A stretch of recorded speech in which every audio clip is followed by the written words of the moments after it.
দিন দিন মানবিক হচ্ছে তৃণমূল। এখন এই প্রশ্নই যাচ্ছে আম জনতার মধ্যে, কারণ আসলে পরপর ঘটে যাওয়া কয়েকটি ঘটনা, যে ঘটনাগুলি বারবার নজরে আসছে দুবরাজপুর বিধানসভা এলাকায়। দিন কয়েক আগে দুবরাজপুর বিধানসভার অন্তর্গত বালিজুড়ি গ্রাম পঞ্চায়েতের তৃণমূল পঞ্চায়েত সদস্য শেখ শুকুরকে দেখা গিয়েছিল দুবরাজপুর বিধানসভার বিজেপি প্রার্থীকে গোলাপ ফুল দিতে। একইভাবে এবার বামফ্রন্ট প্রার্থীর সঙ্গেও তৃণমূল যা করলো তাতে অবাক হচ্ছেন অনেকেই। দুবরাজপুর বিধানসভার প্রাক্তন বিধায়ক তথা বামফ্রন্ট প্রার্থী বিজয় বাগদি ভোট প্রচারে শুক্রবার পৌঁছে গিয়েছিলেন পদুমা অঞ্চল এলাকায়। তিনি সেখানে সঙ্গী সাথীদের নিয়ে নির্বাচনী প্রচার করছিলেন। চৈত্রের তপ্ত রোদে বাম প্রার্থীর প্রচার দেখে এগিয়ে আসেন এলাকার তৃণমূল অঞ্চল সভাপতি তথা যুগ্ম আহ্বায়ক তরুণ গড়াই।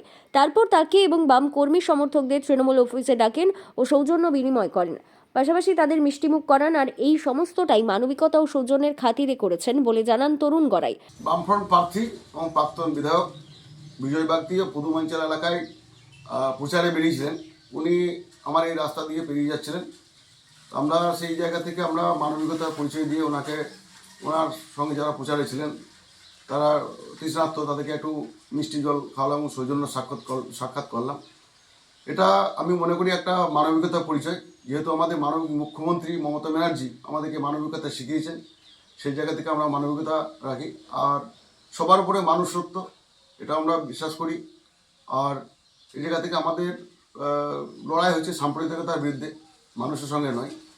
সেই জন্য এই সৌজন্য সাক্ষাৎ এবং ওনাদের সঙ্গে একটু আলাপ পরিচিত, আর কিছু না।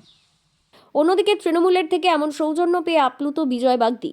তিনি জানান, রাজনীতিগতভাবে মতাদর্শ আলাদা হলেও সৌজন্য ও মানবিকতার এমন দৃষ্টান্তে তিনি আপ্লুত।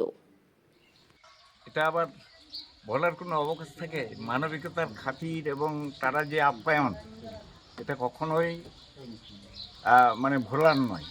আমরা যে যাই করি না কেন, আমরা এই যে একসঙ্গে মিলিত হয়ে একে অপরের আলাপচারিতা, এইটাই আমরা রাখতে চাই।